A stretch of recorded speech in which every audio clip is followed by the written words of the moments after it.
Let's go ahead and talk about the truth of our world a little bit. So basically, there was one all powerful, infinite God. So it was nothing but Him. That's why it's called all powerful, because nothing else had power but Him.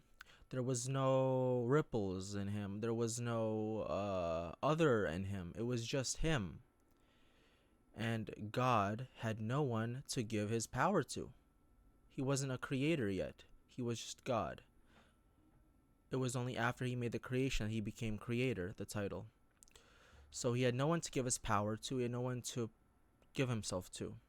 So in this infinite pool of infinity, it made a space and it made a hole, but essentially this is the creation of the world. And so it made the creation that there may be a receiver and God would be the giver. So he had all this power and this goodness about him and this potential to give life to stuff, and he had no one to give it to. So he created the creation. Now remember, God is holy. This is like the most one of the most fundamental concepts. God is holy, God is one. So what does it mean to be holy? In metaphysics, it means this right here, zero. The number zero. Because you're neither positive, you're neither negative. Everything is balanced.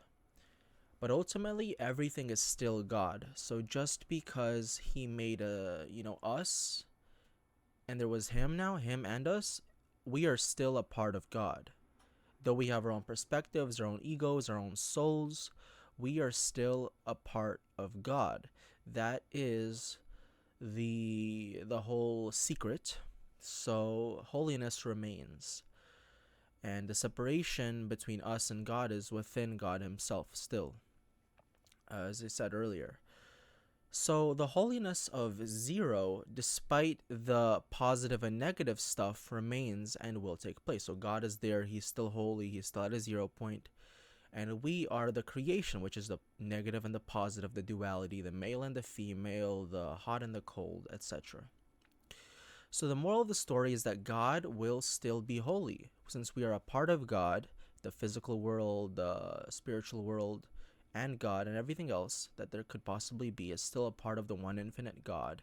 God demands holiness, and he will make everything holy. He will keep everything holy. So just because we're separated, we think, oh, we can get away with stuff. No, we're still a part of God, and that balance that was from the beginning, that straight perfect balance, is gonna be made for all of eternity. It's gonna you get a choice now to live holy or unholy, but it will ultimately balance out for eternity. So God demands holiness, free will, and time is within this creation that we're living in, and it is exactly what gives us the ability to make choices. But that is the idea of the test of life. You see, we think we're safe here from God, but we never left God. We're still a part of God, like ever. And holiness, and though we have creation now, it just means that now is game time. Now is game time, and it's the test of life. So you got to figure out for yourself how you're going to live. Are you going to live holy, unholy? Because it will balance out for all of eternity.